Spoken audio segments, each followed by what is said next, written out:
Uma das acusações mais repetidas contra o cristianismo, e em especial contra a Igreja Católica, é a ideia de que ela teria apoiado a escravidão. Para responder isso com honestidade intelectual, é preciso fazer algo que muitos evitam: abandonar slogans fáceis, evitar anacronismos e encarar os fatos históricos, bíblicos e teológicos no seu devido contexto.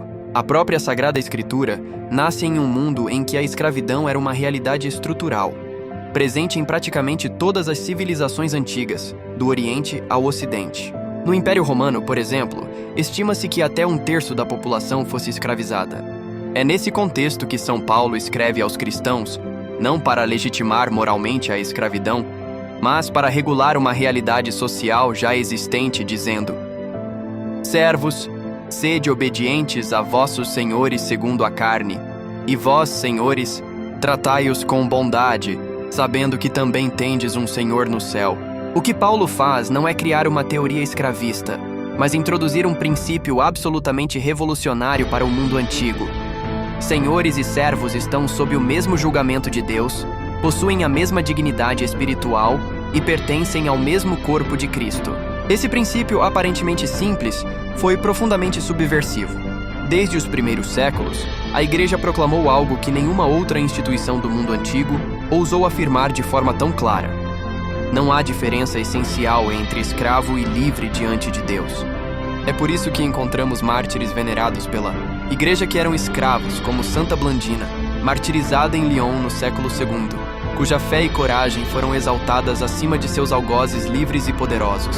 O cristianismo não aboliu a escravidão por decreto imediato, porque não possuía poder político, mas começou a corroê-la por dentro, ao destruir suas bases morais. Santo Agostinho, no século V, é muito claro ao afirmar que a escravidão não pertence à ordem criada por Deus, mas é consequência do pecado e da desordem moral da humanidade.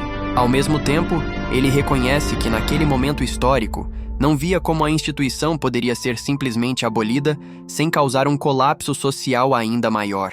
Isso não é aprovação moral, mas realismo histórico. Julgar Agostinho como se vivesse no século XXI é cometer um erro clássico chamado anacronismo, isto é, aplicar categorias morais, políticas e sociais modernas às sociedades antigas que funcionavam sob pressupostos completamente diferentes. À medida que a cristandade se desenvolve, a Igreja passa a atuar de forma cada vez mais explícita contra a escravidão. Já no século IX, o Papa João VIII condena de modo direto a escravização de cristãos, afirmando que aqueles que reduzem à escravidão homens livres cometem um grave pecado e ofendem a Deus. Suas palavras são claras ao afirmar que ninguém que compartilhe da mesma fé deveria ser tratado como coisa ou propriedade.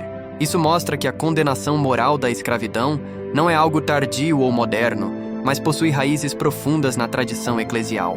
No Oriente Cristão, a realidade também era complexa. A escravidão era amplamente praticada em regiões sob domínio muçulmano, especialmente pelos sarracenos, que realizavam expedições de captura de cristãos para venda em mercados do norte da África e do Oriente Médio.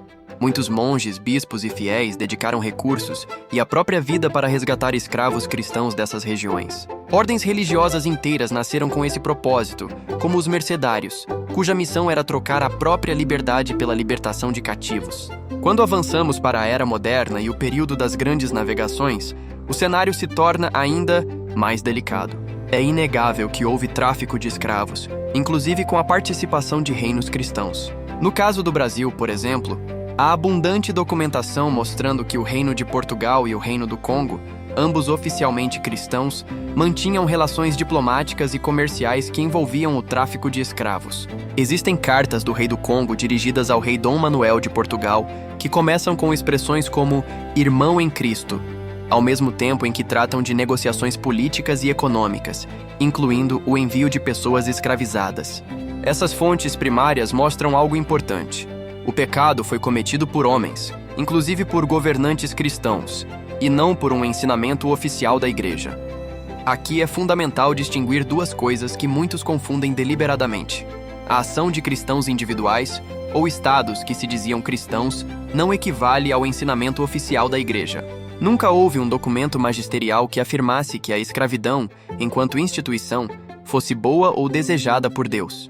Pelo contrário, À medida que a Igreja perde seu poder político direto a partir do século XVI, ela passa a se posicionar de forma cada vez mais explícita contra o tráfico humano, culminando em condenações formais nos séculos seguintes. Outro dado frequentemente omitido é a diferença de tratamento entre colonos e missionários. Enquanto muitos colonos exploravam e desumanizavam os negros escravizados, grande parte dos catequistas, padres e religiosos os defendia, batizava, educava e reconhecia sua plena dignidade como filhos de Deus. Basta observar as irmandades negras, os registros de batismos e os sermões missionários para perceber que a visão cristã jamais reduziu o negro à mercadoria, mesmo quando a sociedade o fazia. Portanto, dizer que a Igreja apoiou a escravidão é uma simplificação ideológica que ignora séculos de reflexão moral, de resistência silenciosa e muitas vezes explícita. A Igreja nasceu em um mundo escravista, nunca sacralizou essa instituição e trabalhou ao longo da história para miná-la por meio da afirmação radical da dignidade humana. Os pecados dos cristãos são reais e devem ser reconhecidos, mas atribuí-los ao ensinamento da Igreja é historicamente falso. Se queremos julgar a história com justiça, precisamos fazer aquilo que o cristianismo sempre exigiu: distinguir entre a verdade do Evangelho e a incoerência dos homens que falharam em vivê-lo plenamente. Se esse vídeo te deixou curioso sobre mais fatos da história da Igreja, deixe o like e se inscreva no canal. Assista também a outros vídeos que já fizemos sobre as Cruzadas e sobre a Santa Inquisição. Deus te abençoe.